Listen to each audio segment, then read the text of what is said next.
Hi, babies! Ito nga pala ang kaganapan nung Valentine's Day ko. Finally, guys, may date pala ako nung Valentine's Day. Nag-worth it nga yung pagpaparinig ko sa kanya bago mag-Valentine's Day kasi niyaya lang ako kumain sa labas. Sobrang tuwang-tuwa talaga ako, guys, nung niyaya niya nga ako dyan lumabas kami kasi nag-worth it talaga yung pagpaparinig ko sa kanya bago mag-Valentine's Day.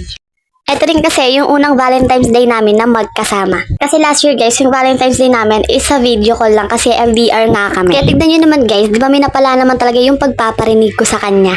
Back to topic na nga tayo mga maybes ko sa pag-makeup ko. Ayan nga mga maybes ko, hindi pa rin talaga ako makapag-ayos kahit mag-1 hour na nga ako sa salamin. Sobrang hirap na nga ako mag-makeup o mag-ayos sa sarili ko. Kasi ang tagal ko nang natenga para sa pag-makeup na yan. Kaya naman mga maybes ko, tignan nyo naman yung reaction ko dyan. Pikon na talaga ako sa sarili ko kasi parang nagsasayang na lang talaga ako ng oras. Sinabi ko na nga lang sa partner ko dyan na mag-lip tint na lang ako, okay na yun. Sanay naman na kasi sa akin kahit wala naman talaga akong ayos. Kaya naman umalis na kami sa bahay nang wala talaga akong ayos, naka-lip tint lang talaga ako nyan. Ang balak nga lang namin muna ngayon is bumili lang muna ng isda ni Mama pang regalo ngayong Valentine's Day. Pagtapos nga namin maghanap ng isda ni Mama is kumain muna kami ng partner ko kasi mula umaga hanggang tanghali is hindi pa talaga kami nakain. Ayan nga yung mga food na in-order namin guys sa kinainan namin. Tapsilog nga yung kanya at sa akin naman ay sisig lang. At habang kumakain nga kami niyan guys is nagkwekwentuhan talaga kami kung ano pa dapat yung mga bilhin namin or tama na ba yung regalo namin kay Mama. Sabi nga ng partner ko dyan guys is mamayang gabi na nga lang daw kami gumala or kumain sa labas. Sa lugar daw kasi nila is gabi daw talaga sinicelebrate yung Valentine's Day. Gabi daw kasi naglalabasan yung mga tao sa lugar nila kaya naman gusto na ganun din kami lumabas. Pumayag na nga lang ako nun sa gusto niya kasi baka naman mamaya hindi niya na ituloy yung balak niya. At pagkatapos nga namin kumain is umuwi muna kami sa bahay. At doon pagdating nga namin ng bahay is niloko ko pa yung nanay ko kasi sabi ko sa kanya yung flower bouquet na yan. Pero mga isda nga yung binili namin kay Mama kaya naman tignan niyo yung reaction ni Mama dyan sa isda. Kaya naman nung nakita niyo isda is 4 na piraso, tuwang-tuwa talaga siya. Akala niya nga guys, isang isda lang yung binili namin sa kanya. Ayaw nga magpatulong ng mama ko dyan maglagay ng isda kasi gusto niya talaga siya yung maglalagay ng mga isda na yan. Nagpaparami nga siya ng isda pero tignan niyo naman yung aquarium yun, napaka-cute naman talaga. Oh, pero tignan niyo naman yung aquarium ni Mama, 'di ba? Sobrang cute.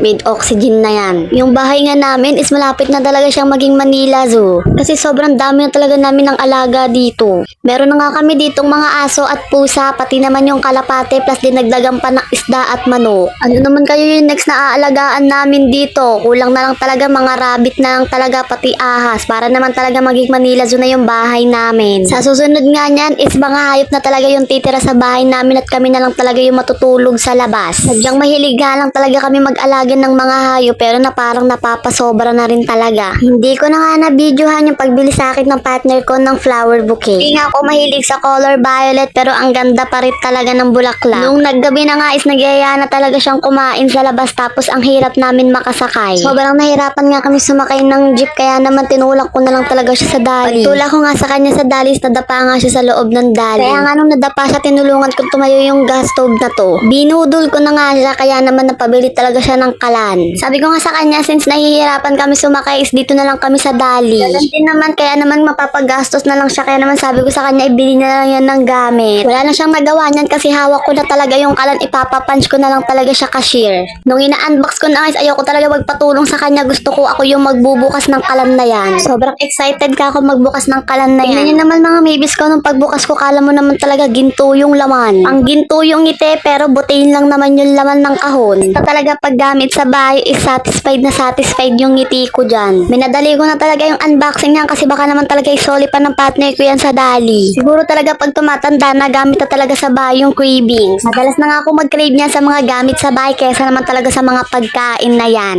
Mas gusto ko nga na nakakatanggap ng gamit sa bahay kesa naman talaga sa mga pera. Pagtapos ko mai-unbox siya, pinatesting ko na talaga sa partner ko kung gumagana ba talaga. Inaaway ko na nga siya niyan kasi ang tagal na talaga mabuksan yung kalan dyan.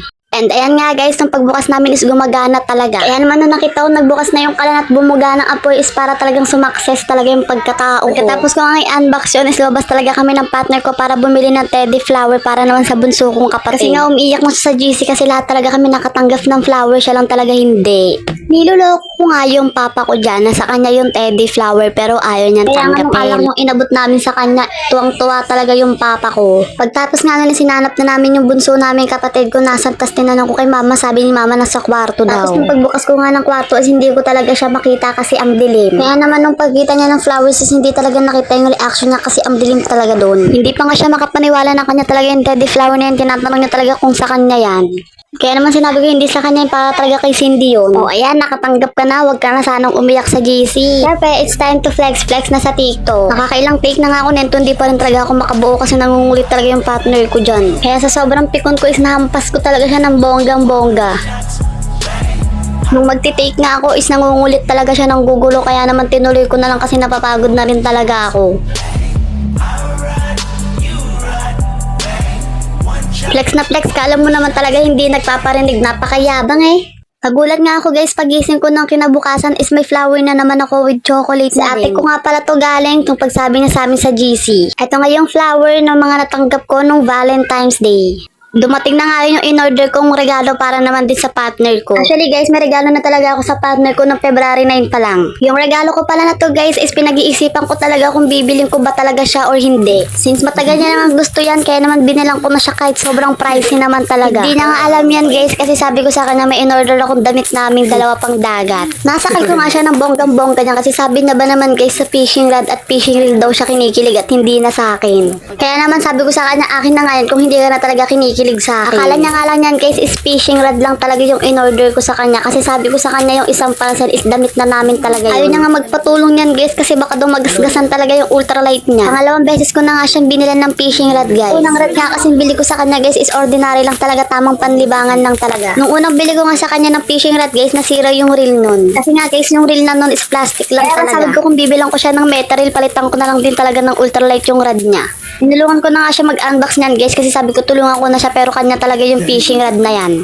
Ayaw niya nga magpatulong niyan guys kasi akala mo naman talaga gagawin ko yung fishing rod niya. Kaya naman nung unti-unti na namin nabubuksan yung rod na yan is tuwang-tuwa na talaga kasi nakikita niya na daw yung ultralight niya. Binalang ko na talaga siya niyan guys kasi matagal niya na talaga sa akin nire-request yan. Since nagpapakabait naman na siya sa akin kaya naman deserve niya na naman na talagang bilan ng mga bago niyang gamit. Nung pagbili ko nga sa kanya niyan guys is tuwang-tuwa naman din talaga ako. Kasi nga nakikita ko na rin yung pagkakatas ng pagiging affiliate ko. Kahit nga na zero balance na naman yung laman ng TikTok ko, isanayaw-sayaw ko na lang talaga sa video dyan. Habang nag-unbox nga siya niyan guys, sinayaw-sayaw ko na lang talaga baka naman kasi bumalik yung balance ng TikTok ko. Nung pagbukas nga namin yan guys is nagulat talaga ako kasi sobrang haba pala talaga ng 2.1M lang. Tinatanungan ng partner ko kung magkano daw yung bili ko dyan tapos sinabi ko hindi ko siya pinagbibenta. Kasi guys, nung sinerch niya nga yung presyo ng metal reel, sobrang mahal talaga, reel pa lang. Habang binubuksan niya nga yung fishing rod niya guys, sinasabi niya sa akin na metal reel na lang daw yung bibili niya. Kunwari nga guys, hindi ko talaga narinig yung sinabi niya na yun. Tignan niyo naman yung reaction niya yan guys, kaya naman talaga super sulit din talaga yung paggastos ko sa kanya niyan. Akala ko nga guys hindi niya magugustuhan kasi sobrang napahaba ata yung order ko. Wala kasi talaga akong alam kung paano umorder ng mga fishing na yan. Kaya naman bago ako mag-order niyan is nanood talaga ako ng mga nagla-live at panay kulit ako doon at panay comment talaga. Mayat maya talaga yung tanong ko sa mga nagla-live kung okay ba yan or maganda ba talaga yan. Kaya naman nung sinusubukan na namin talaga ikabit, nagulat talaga kami sa haba kasi mas matangkad pa talaga yung fishing rod sa amin. Medyo kabado talaga ako ng mga oras na yan kasi akala ko talaga hindi niya magugustuhan yung haba talaga na binili ko. Kabado? Matangkad pa sa atin. Kaya naman tignan niyo yung reaction niya, tuwang-tuwa pa rin talaga siya kahit sobrang haba na at mas maganda daw talaga yan. Tapos nga guys, sinabi ko nga ano na lang yung kulang niya, sabi niya metal reel, kaya naman tinuro ko na yung isang pass na sinabi ko damit na namin yun.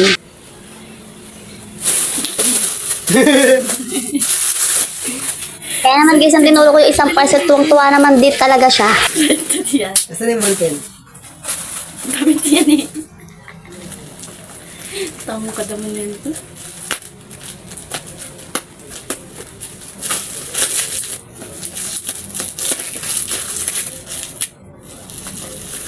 Kita ko naman line capacity.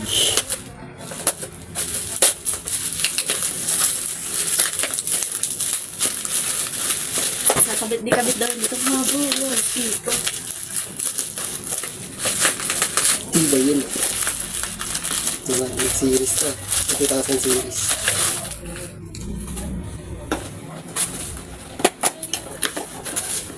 Dito kung... No! My God! Kabit mo nga. Ito nga gusto ko. Hindi Kaya-click siya. plastic. Napa oh my god na lang talaga siya nung nakita niya na talaga yung fishing reel niya. Yan din pala guys yung fishing reel na gusto niya na 2000 series na. Sinabi ko nga sa kanya kung paano ikabit yung fishing reel na yan, kung magkakasya ba talaga sa fishing rod na in-order ko. Tinuturo niya pa nga sa akin kung paano yung paggamit niyan, hindi naman talaga ako mahilig mamishing. Kaya naman nung pagsabi ko itry niya na at ikabit na namin sa fishing rod niya kung gagana ba talaga or kung kasya ba talaga yan. Sabi niya pa nga dito iskalat talaga yung niregalo niya at sa kanya din naman talaga is gamit niya din. Gusto niya nga guys kasi pag namimingwit daw siya is nagbe-bend talaga yung dulo ng fishing rod niya. Yung nagbe-bend yung dulo kasi lumalaban daw yung isda tapos mapapasabi daw siya ng fish on. Kasi ako guys, pagkasama niya ako mamingwit, ang sinasabi ko lang is gutom on na talaga ako. Pero sa totoo lang guys, ang sarap din pala talagang mamingwit lalo na pag nakakita ka talaga ng isdang pumapalag sa fishing rod mo. Tapos kung kailan malapit na sa'yo is makakawala pa yung isda, mapapaaray ko ka na lang talaga. Nung pagkabit nga namin guys, tingnan nyo naman yung reaction niya, tuwang-tuwa talaga siya sa fishing rod at reel niya. Sa totoo lang guys, ang ganda din pala talaga ng fishing reel at rod niya guys. Nung tinesting ko nga yung reel niya guys, ang smooth na lang din talaga gamitin at hindi siya maingay katulad ng una naming bili. Yung reel naman guys is maganda din talaga kasi metal na tapos nagkiklik talaga yung ikutan niyan. Sabi niya pa nga dito, pag nilagyan niya pa nga daw ng fishing line is maganda din talaga yung click ng reel niya. Kaya naman guys, sa sobrang tuwa niya guys, napakis na lang talaga siya sa akin. Nagpapahanap na nga siya ng magandang spot or magandang dagat sa akin kung saan daw siya mamimingwit. Then kinabukasan nga niyan guys, sabi ko sa kanya i-model niya yung fishing rod niya kasi wala akong alam kung paano i-demo yan. Kasi nga guys, ilang araw na nga ako walang post sa TikTok kasi nabibisi nga ako sa pagtitinda. Kaya naman guys, tignan nyo naman yung fishing rod niya guys, mas matangkad pa talaga sa kanya. Na para bang akala mo siya yung nabingwit. Ikakabit niya na nga yung reel niyan guys, kaya sabi ko antayin niya ako kasi bibidyoan ko pang upload sa TikTok. Lagi kasi siyang excited pag piniplex niyan guys, akala mo kasi nasa dagat na siya. Kaya nga sabi ko sa kanya i-flex-flex na lang dyan habang binibidyoan ko siya para naman may pang upload na ako sa TikTok. Kaya naman guys, tignan nyo yung haba niya para namang umuwi sa haba yan. Pero tingnan nyo naman guys, tuwang-tuwa pa din talaga siya. Sabi niya nga dito guys, ako naman daw yung humawak para naman daw ma-flex ko ng maayos. Sabi ko nga din sa kanya guys, siya na lang yung humawak kasi hindi ko nga alam kung ano dapat ipakita dyan at kung paano talaga siya iikutin. Ang alam ko nga lang kasi talaga guys is kumain at bumili lang ng isda pero manghuli talaga hindi. Pagkatapos nga namin ni-flex guys, sabi ko umuwi na kami tapos tignan nyo naman yung ginagawa na akala mo talaga may nahuhuli siya kung maka-fish on siya dyan. So ayan nga lang mga maybes ko, hanggang dito na nga lang yung video. Ayan nga lang yung kaganapan ko nung Valentine's Day. Bye-bye!